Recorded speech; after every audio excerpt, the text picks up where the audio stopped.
Até 1941, o Brasil se manteve neutro no conflito, mas em 1942, depois de sofrer ataques nazistas a navios que transportavam matéria-prima para os norte-americanos, o então presidente Getúlio Vargas reconhece que é preciso se posicionar e declara guerra contra o eixo. Os filhos desses olhos, gentil, pátria amada, Brasil. A partir da entrada do Brasil na guerra, começam as proibições no país. Não era permitido ouvir rádio ou falar alemão. Foram construídos campos de concentração, onde os prisioneiros eram alemães, italianos e japoneses. Em média, os prisioneiros ficavam no cárcere de um dia para o outro, mas alguns, depois de detidos, só foram libertados após o término do conflito. Esses campos de concentração assumiram forma a partir de colônias penais agrícolas, outros a partir de adaptação de asilos, hospitais e cadeias. Foram construídos em todo o Brasil 16 campos de concentração, e a cidade de Pindamonhangaba abriga um deles.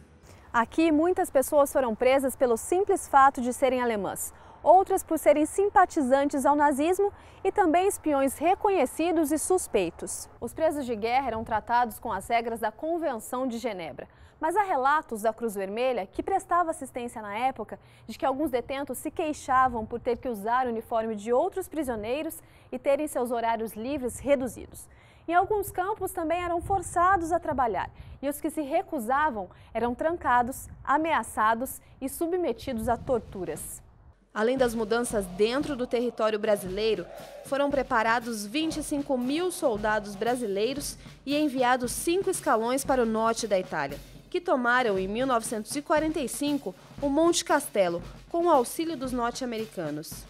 O Brasil participou, junto com o mundo, na defesa dos ideais democráticos e de liberdade, contra o nazifascismo, que era algo muito perigoso naquela época. Então se uniu a outras nações do mundo e participou ativamente, teve grande importância naquela oportunidade na história do mundo. Entre os 25 mil brasileiros que lutaram na Segunda Guerra Mundial estava o ex-combatente Arthur Mariano dos Santos, que hoje tem 94 anos e entre suas poucas lembranças estão as marcas do conflito.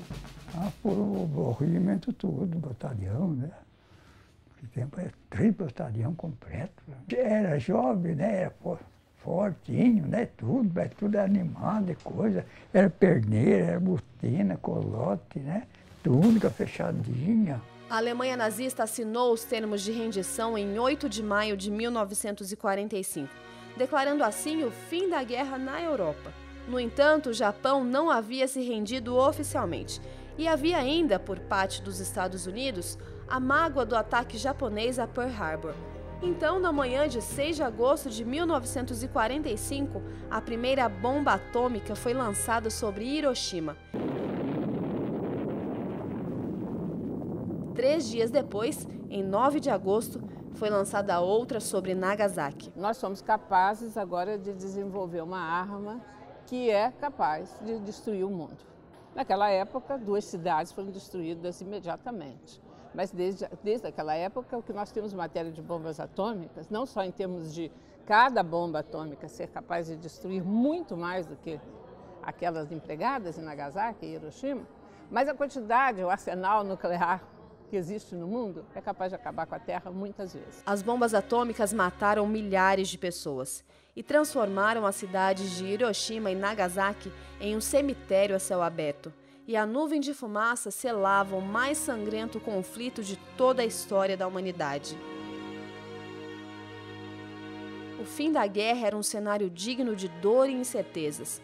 As lutas territoriais, as diferenças étnicas e ideologias políticas se tornaram mais importantes do que a vida humana. O ser humano teve o seu maior conflito bárbaro da história. O ser humano ficou desvalorizado, porque questões políticas e econômicas ficaram acima do próprio ser humano. O conflito deixa como legado cidades destruídas, pessoas sem esperança, necessidade de reconstrução e o homem se esbarrando em seus extremos, sua força e sua fraqueza. O ser humano percebeu simultaneamente o seu poderio e ao mesmo tempo a sua fraqueza. A Segunda Guerra Mundial levou ao início de um novo período na história. novos conflitos, novas alianças e novas organizações.